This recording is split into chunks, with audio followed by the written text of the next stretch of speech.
ጤና ይስጥልኝ ተመልካቾቻችን፣ ዜና በምልክት ቋንቋ ይቀርባሉ። መንግስት የጠራ ፖሊሲና የማስፈጸም አቅም መጠናከር በአምስቱ የኢኮኖሚ ዘርፎች ላይ ከፍተኛ ስኬት እያስመዘገበ ይገኛል። የዚህ ማሳያ የሆነው የገበታ ለትውልድ ፕሮጀክት አካል የሆነው የሃሮ ደንዲ ሎጅ ትላንት በጠቅላይ ሚኒስትር አብይ አህመድ ተመርቋል። የኢትዮጵያ እውነተኛ መልክና ተፈጥሯዊ ጸጋ ለዓለም በማስተዋወቅ ረገድ ኃይል ገላጭ ሚና እየተጫወቱ ያሉት የገበታ ፕሮጀክቶች ከመዝናኛነት ባለፈ የመሰረተ ልማት አብዮትን በመፍጠር የዜጎችን ተጠቃሚነት እያረጋገጡ ነው። ደንዲ እና አካባቢው የኢትዮጵያ ነጻነት ያስጠበቁ ጀግኖች መፍለቂያ መሆኑን ያነሱት ጠቅላይ ሚኒስትሩ እነዚህ ታሪካዊ ቦታዎች በማልማት ለትውልድ ማሸጋገር እንደሚገባ አሳስበዋል።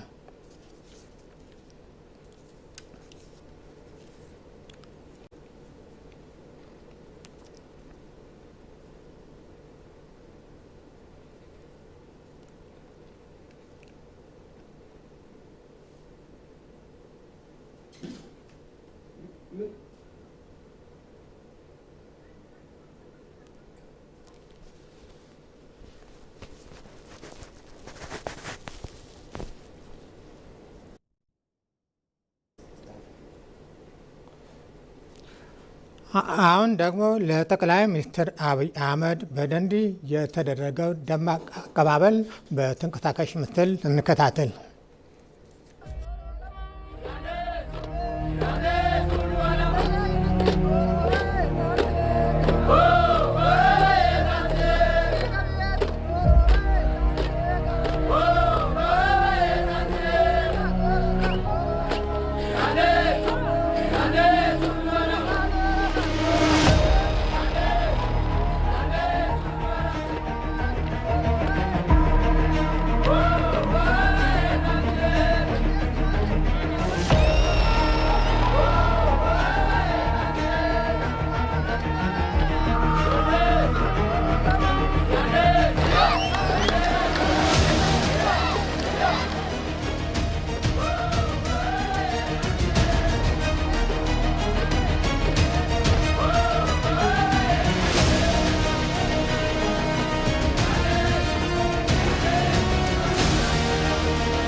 በአገር ደረጃ ትኩረት ተሰጥቶ እየተሰራባቸው ከሚገኙ የልማት ስራዎች መካከል አንዱ የሆነው የበቆሎ መስኖ ልማት በከፍተኛ እድገት ላይ እንደሚገኝ ጠቅላይ ሚኒስትር አብይ አህመድ ገለጹ።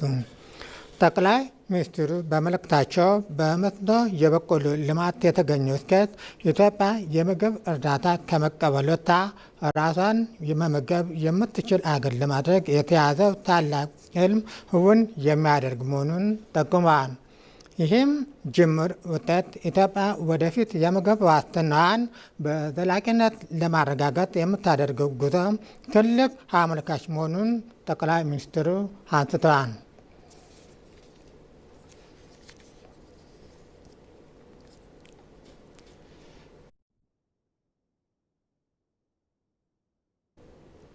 በአዲስ አበባ አምስቱም በሮች እያንዳንዳቸው 100 ኪሎ ሜትር የሚረዝመው ዘመናዊ ፈጣን መንገድ ፕሮጀክት እየተገነቡ መሆኑን ጠቅላይ ሚኒስትር አብይ አህመድ ገለጹ።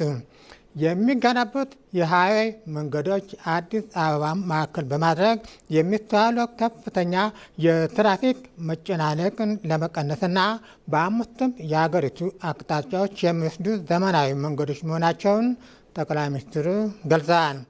ይሄ የልማት ስራ በአዲስ አበባ ዙሪያ ያለውን የትራፊክ ፍሰት ከማሳለጡም ባለፈ ውጤቱ እየታየ በየደረጃ 100 ኪሎ ሜትሮች እየተጨመሩ ግንባታው ወደፊት እንደሚቀጥል ጠቅላይ ሚኒስትሩ አብራርተዋል።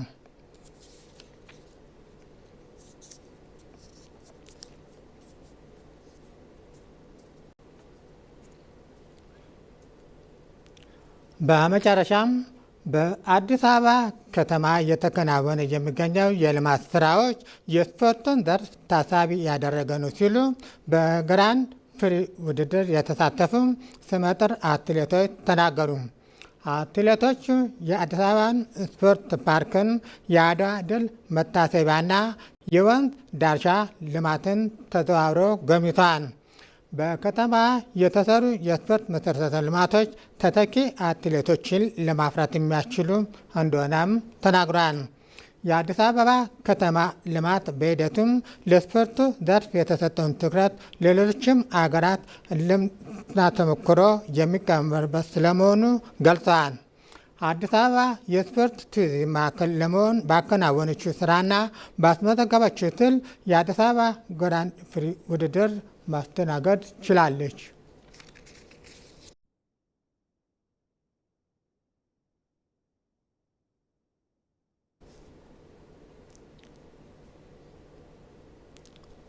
ዜና አበቃ። ከቀሪ ፕሮግራሞቻችን ጋር መልካም ቆይታ።